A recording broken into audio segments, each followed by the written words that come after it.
When we talk about old formats coming back, it's typically just vinyl, but now cassette tapes are making a big comeback. Yeah. Why is that? Yeah. Don't do that to my pork. I'm sorry. So basically, it's all stemming from Guardians of the Galaxy. So thank you, James Gunn, for revitalizing a dead industry. I was going to say dying, a dead industry. Dead, yes. So in 2017, sales for cassette tapes were up by 35% over 2016, with 174,000 cassettes being sold, which isn't huge, but if you think about how many laser discs are being sold, or how many— Is that still, can you still get laser discs? I don't know. Oh, okay, I thought you like knew. I was like, really? No, but it's astounding for dead or dying technologies. That new formats. content is coming out. Yes. Yeah. And that was according to Nielsen Music's sales numbers. Leading the revolution of, as I said, was Guardians of the Galaxy, with the first and second volumes of Awesome Mix and the first volume of Cosmic Mix being the top 3 selling tapes of all of the year. That's amazing. I mean— oh, it's so good. And you look at it and you wonder, did people buy this to play it, or did people buy this because it looks cool? Oh yeah, or is it a prop for their cosplay? Oh, so for their Star-Lord cosplay? Yeah. I mean, that's a pretty popular cosplay. Maybe not over 100,000 of them, but.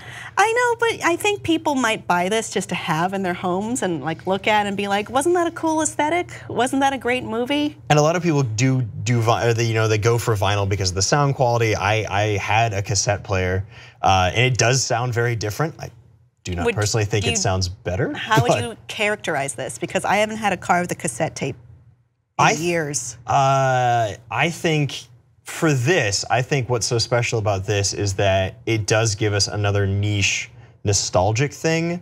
I know that a lot of people that may not have been around when that was actually popularized or anything like that, it is a way for them to feel connected to the past, just like somebody may collect artifacts of ancient antiquity. I mean, when you're watching a movie or a TV show, it's always a punchline like, oh, grandma's listening to the 8-tracks, or no, not grandma even, mom is listening to the 8-tracks. Or like, I've got all the files on this floppy disk, and everyone goes, what are we supposed to do with that? And everyone who was around at that point just goes, ha ha ha, floppy disks. I am old. I wasn't gonna go that far, but I think it's very interesting though that if you're able to watch a movie and have something from it and have it relate to your life, whatever it is, like like we were talking about Star Trek having flip phones, like, oh, I had that, and when I first got a flip phone, I thought I was like cool being like, Enterprise. Hey, this is, sometimes flip phones are everyone needs still a sidekick. around, still coming back. That's true. No. No, it's like, no. But my mom still has a flip phone because she doesn't want a newer My mom phone. doesn't want a smartphone either. Yeah, why? Why? I don't know. She asked how much for the newest flip phone, and they said it was like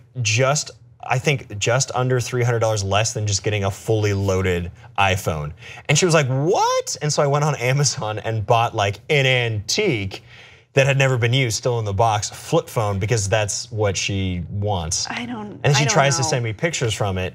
And it's like a 3 megapixels. I sent my mom like I don't know, like a GIF or something, and she was like, "Don't send me those. You're taking up all my storage." And I was like, "What, mom?" But there is something to say about. It was a simpler time. Well, it's people. Both. I know that people like these are the songs I like, and I want them readily on hand.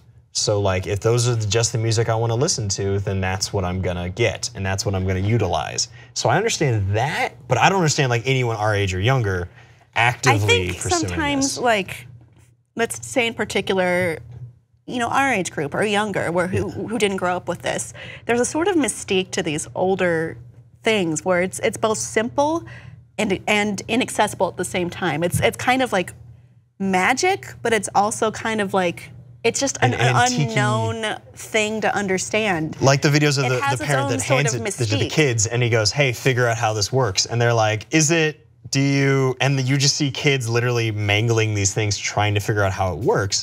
And they literally going like, play music into like a CD player. Yeah. A CD Walkman, and they're like, is this like a DJ? And the dad's like, oh, because the kid's like actively trying to spin the CD inside of it. Oh, I don't miss those. I really don't. Yeah, that, because every time you walked, and it would go, blah. Yeah. But yeah. In case you didn't think that this was tied to nostalgia at all, the 4th place sales leader in cassettes was the Stranger Things soundtrack. So I think a lot of this might be more novelty, but novelty in a way that it's kind it of has like market value. So it's kind of like how like extreme hipsters are into certain things that are considered extremely old-fashioned because there's something interesting about them. There's something kind of, it has its own charm and its own mystique. That's right. From a quote unquote simpler time where maybe the components are a little more the human understanding. Like I see it, I understand how it works. Therefore, it holds more sentimental value because I can identify it with more rather than a box that just does something and I have no idea how it does it. But realistically, it's trash. Audience, do you have any cassette tapes and what are they? Also, sorry I insulted your cassette tapes right now. Please let us know below and please like and subscribe for more.